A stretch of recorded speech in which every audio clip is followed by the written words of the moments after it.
Assalamualaikum warahmatullahi wabarakatuh. Saya Sandra Eka Marliana, mahasiswa program studi Sarjana Kebidanan Institut Ilmu Kesehatan Nahdlatul Ulama Tuban tahun 2021. Akan mengerjakan tugas presentasi dari mata kuliah Teknologi Terapan dalam Pelayanan Kebidanan dari Bu dosen Nur Maziah Nurin In, Sarjana Terapan Kebidanan dan Magister Kesehatan. Di sini saya akan mempresentasikan pengertian dan kegunaan vaksin HPV. Apa itu vaksin HPV? Yaitu merupakan vaksin inaktif yang melindungi 4 tipe mayor HPV. Tetapi wanita yang telah divaksin masih membutuhkan screening kanker serviks karena vaksin tidak dapat mencegah semua tipe HPV yang dapat menyebabkan kanker serviks. Berdasarkan pustaka, vaksin dapat diberikan pada wanita usia 10 sampai 26 tahun. Itu rekomendasi dari FDA US. Penelitian memperlihatkan vaksin dapat diberikan sampai usia 55 tahun. Saat ini dikembangkan vaksin HPV dari mayor capsid antigens, yaitu L1 protein. Ekspresi dari rekombinan L1 pada mamalia, serangga, ragi, bakteri, menghasilkan suatu virus lain. Partikel VLPS yang secara morfologis mirip dengan native virions dan berhasil menginduksi titer serum IgG dan melindungi terhadap papilomavirus.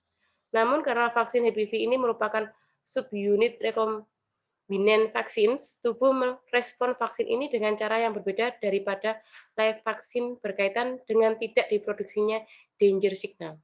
Maka adjuvan sangat berperan untuk stimulan respon imun. Apa manfaat vaksin HPV? Yang pertama, vaksin HPV mengurangi resiko terkena kanker serviks kurang lebih 70-80%. Sehingga pap tes rutin pasca vaksin HPV tetap dianjurkan karena 20-30% risiko yang tidak dapat dicegah oleh vaksinasi ini. Tetap harus dipantau melalui prosedur pap tes. Yang kedua, vaksin HPV yang saat ini telah dibuat dan dikembangkan merupakan vaksin capsid L1, merupakan imunogenik mayor, HPV tipe 16 dan 18.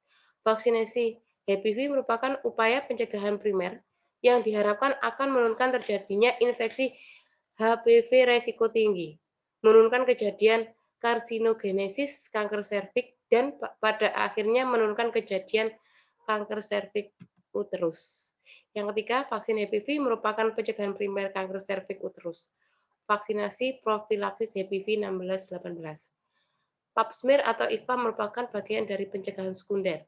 Pencegahan yang terbaik adalah dengan melakukan vaksin dan pap smear untuk menjangkau infeksi HPV risiko tinggi lainnya. Karena jangkauan perlindungan vaksin tidak mencapai 100% atau 89%. Ini sediaan vaksin HPV. Vaksin HPV Cervarix hanya diberikan pada wanita dan mencegah serviks. Vaksin HPV